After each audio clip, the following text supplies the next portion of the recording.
All right, BradCooney.com in association with HCN Networks is absolutely honored to have on board Adam Wakefield from The Voice Season 10. What is up, man? What's going on, Adam? Not much, man. Just chilling here in Nashville. Just got some sushi. Chilling out. Nice. Back in Nashville, getting away from L.A. for a while, huh? Yeah, as long as I can. All right, man. So let's get into this, man. Obviously, you've done very well so far for yourself on this season of The Voice. I guess talk a little bit about how it all happened. How did you end up on The Voice in the first place? What had happened was I just moved to Nashville. I've been here about two and a half years at this point. So when the show found me, I guess it's probably been about a year. I had a bluegrass band that I was playing in at this place called Soulshine, and one of the talent people from the show walked by and heard me singing and came upstairs and offered me an audition. Wow, so like right then and there? That quick? Yeah. I mean, it wasn't a blind audition. It was No. You know, an audition.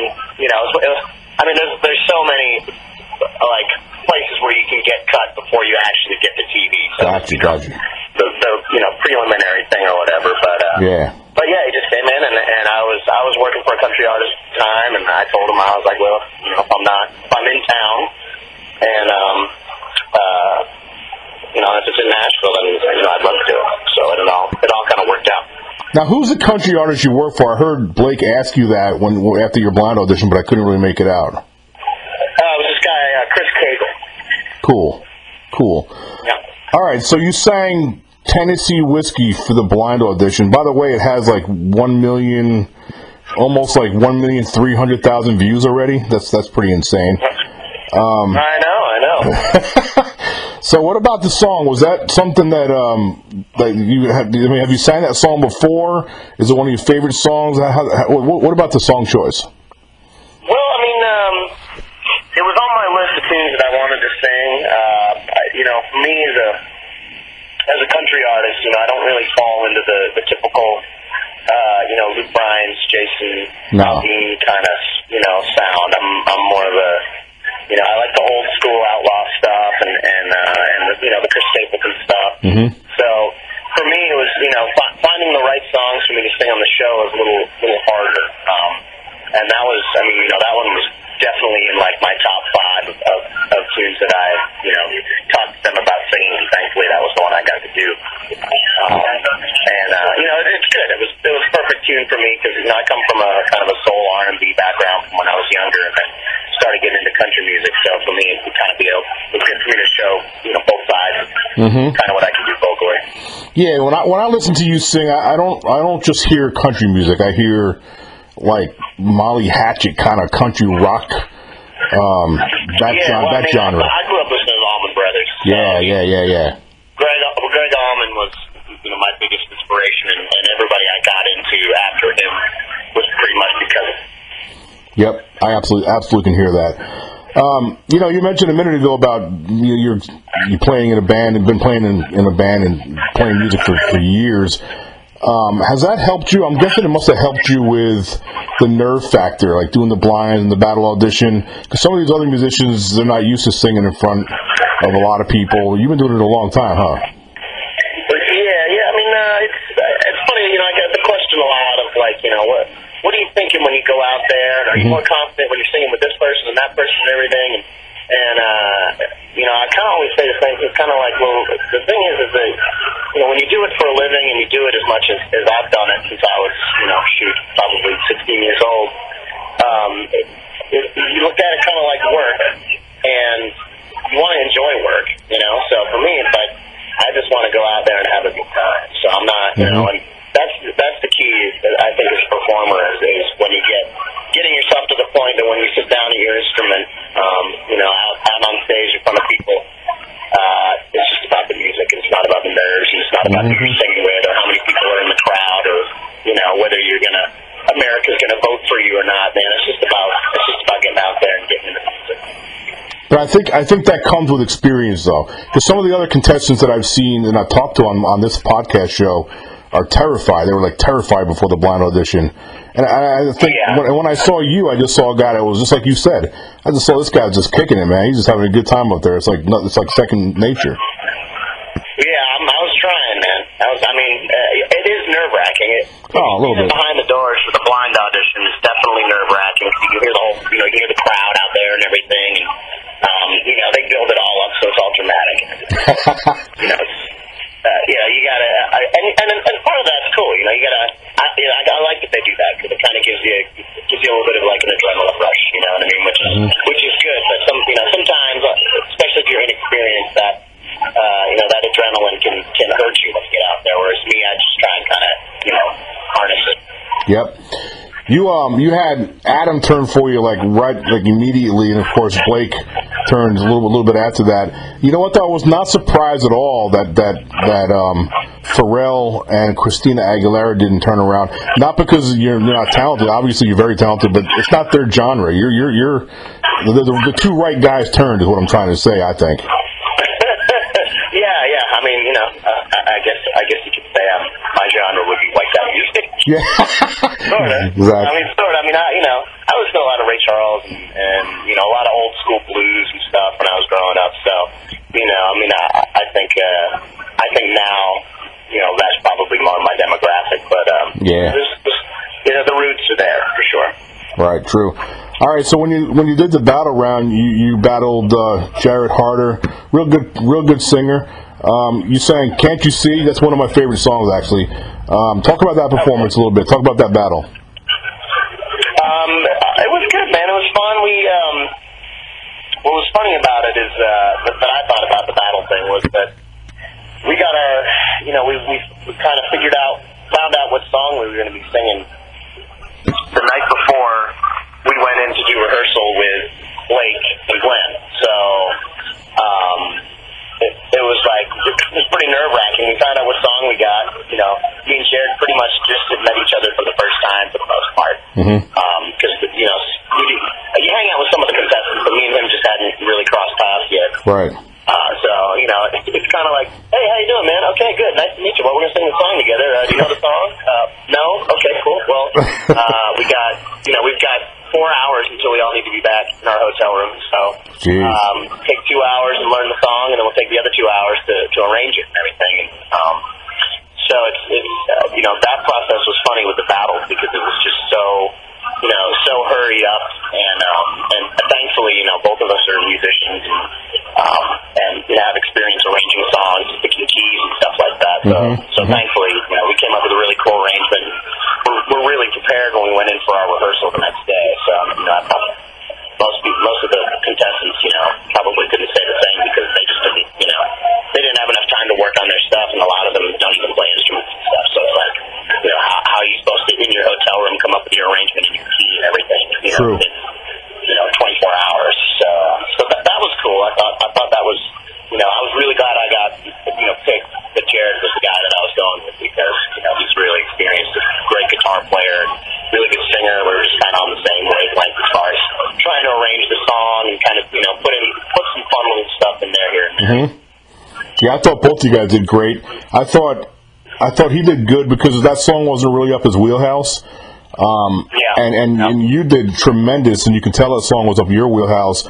But you also, again, when you were out there, just kicking back, man, you were just chilling at the keyboards, and just like second nature, man. It was almost like I got this. This ain't nothing.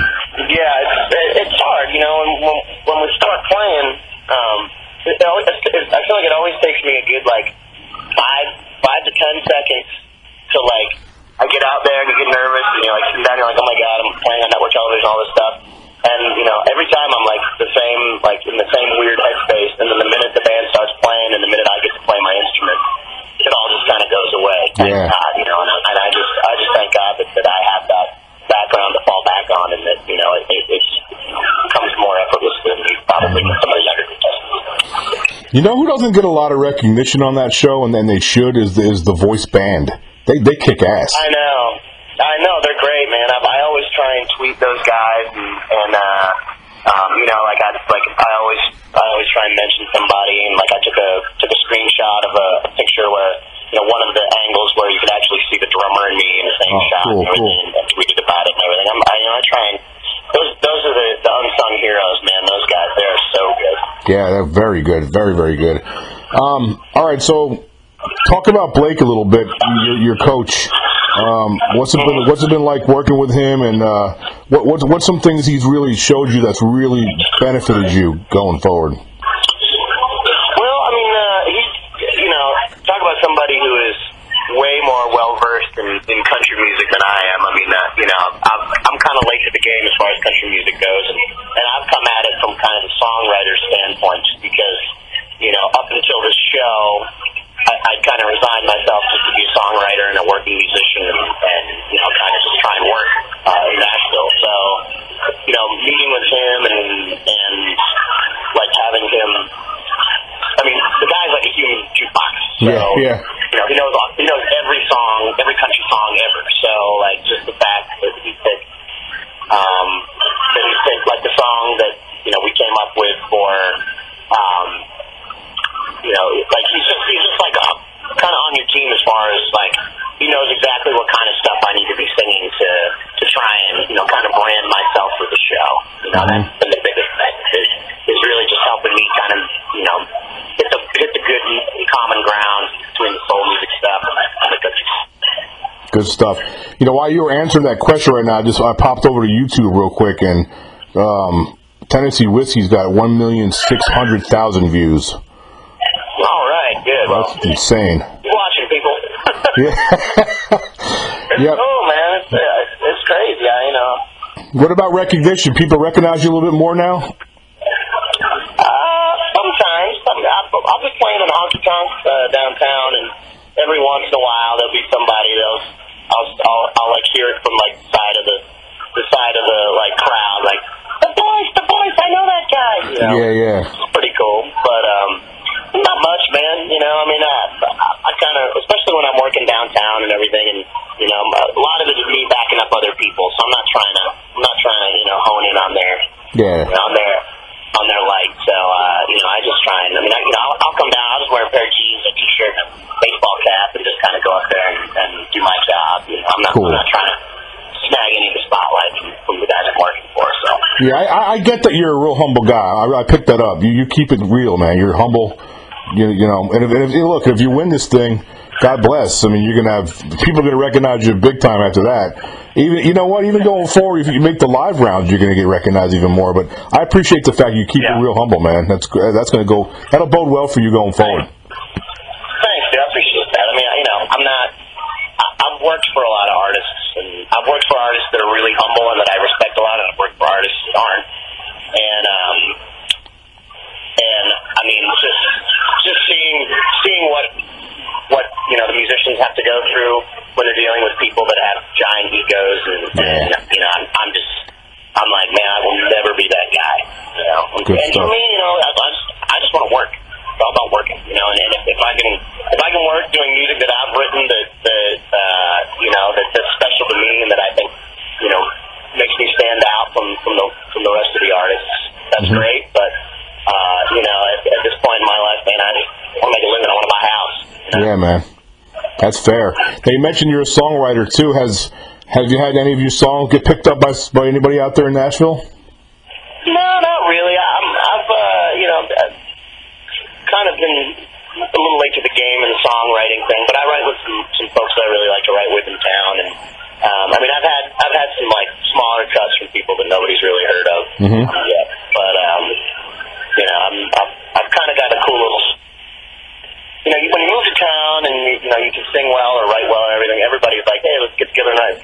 You write with a bunch of different people, and it almost kind of seems like it kind of waters down your writing. So I kind of stepped back from writing with people for a while when I got here, and then slowly started writing again with like a select few people that I really that really like. When I feel like when we write together, the songs are better because we're writing together, not just because I'm trying to make a relationship with somebody that might know somebody who's works for a publisher who's going to pitch a song to somebody. So it's at this point I haven't really had any cuts or anything, but I'm whatever. I'm not too worried about it. Nah, I mean, I also get the impression you just love being a musician, man. You love being able to get out there and play and sing. Period. Yeah, well, I mean, that's like jamming, man.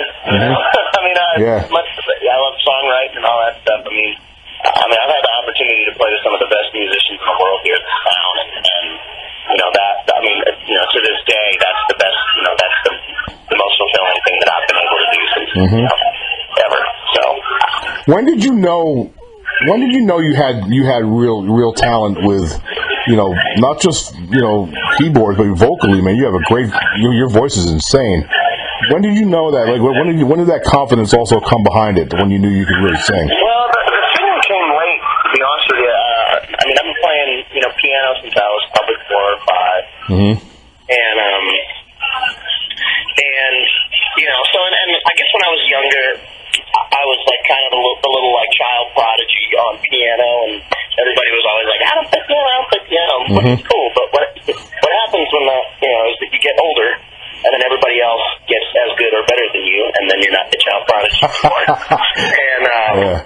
And so, you know, so I was playing keyboards for a while, but that was about it. I didn't really start singing until I started a band after college, and honestly, what it was is, you know, I know a lot of people talk about talent this, talent that, and man, to me, you know, I mean, you should hear some of the recordings of my first band. I mean, the singing on there is atrocious. Yeah. It's horrible. So, you know, it's man, I don't know. I always just say, everybody's like, man, how do you become such a good singer? I'm like, dude, everybody's about 10,000 wrong notes away from being a good singer. You just need to practice. Yeah. Practice and be objective about, you know, your pitch and your phrasing and all that stuff. Yeah, that's true. But like for me, I could practice and sing until I die of old age and never be near as good as you are. So some people, you know, some people just don't have the genetics for it, bro. Yeah, I guess. I know. My thing is like, you know, I'd like to believe that I have some sort of innate talent or not, but that's something I don't really have any control over. So I'm just gonna, you know, bust my butt and try and practice as much as I can. Yeah, man, good stuff. You still with me? Yeah, I'm here. Okay, cool. It sounded like the phone cut off. What's some advice you can give, man? Share some advice with somebody who's thinking about doing the voice or auditioning for something like that. That's a good question, man. I haven't gotten that one before. To be honest with you, for me, it's about music. So, like, yeah, auditioning for The Voice is you know, I mean, I think a lot of it is, man, it's just about practice.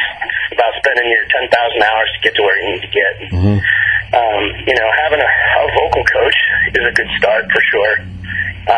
But it really is. It's just about the time that you put into it, you know, and it's about, you know, if you're singing a song, you sing your song, record it, listen back, be, you know, honest with yourself about it, and then fix the stuff that's wrong and, you know, go for it and do it again. So,